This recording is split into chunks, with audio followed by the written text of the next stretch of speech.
খুলনা-৩ আসনের ধানের শীষের প্রার্থী রকিবুল ইসলাম বকুলের দিনব্যাপী নির্বাচনী প্রচারণা শুরু। বিস্তারিত থাকছে শেখ রাজু আহমেদের প্রতিবেদনে।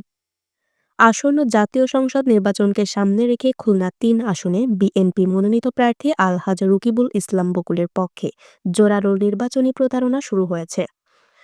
মঙ্গলবার ২০ জানুয়ারি দিনব্যাপী প্রচারণার অংশ হিসেবে খুলনা মহানগরের ১৪ নম্বর ওয়ার্ডের পূর্ব বয়রা এলাকায় ঘুরে ঘুরে সাধারণ মানুষের দোরগোড়ায় পৌঁছে ধানের শীষ প্রতীকে ভোট প্রার্থনা করেন বিএনপি ও অঙ্গ সংগঠনের নেতাকর্মীরা।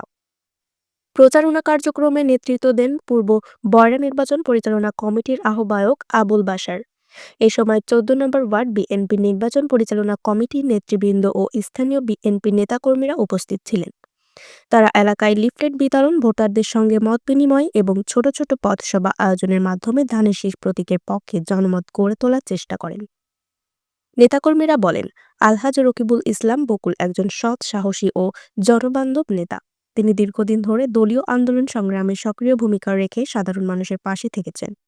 খুলনা-৩ আসনে সার্বিক উন্নয়ন, কর্মসংস্থান সৃষ্টি এবং নাগরিক সুযোগ সুবিধা বৃদ্ধিতে তিনি গুরুত্বপূর্ণ ভূমিকা রাখবেন বলে তারা আশাবাদ ব্যক্ত করেন।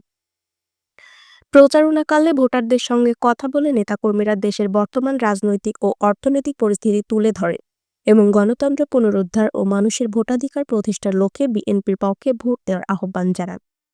তারা বলেন, ধানের শীষের বিজয়ের মধ্য দিয়ে খুলনা-৩ আসনে উন্নয়ন ও সুশাসনের নতুন দিগন্ত উন্মোচিত হবে। এ সময় বক্তারা আরও বলেন, খুলনা-৩ আসনে ধানের শীষের বিজয় প্রায় নিশ্চিত। সাধারণ মানুষের স্বতঃস্ফূর্ত সাড়া ও ব্যাপক সমর্থনই তার প্রমাণ। আগামী দিনগুলোতে আরও বৃহৎ পরিসরে গণসংযোগ ও প্রচারণা কার্যক্রম জোরদার করা হবে বলেও জানান তারা।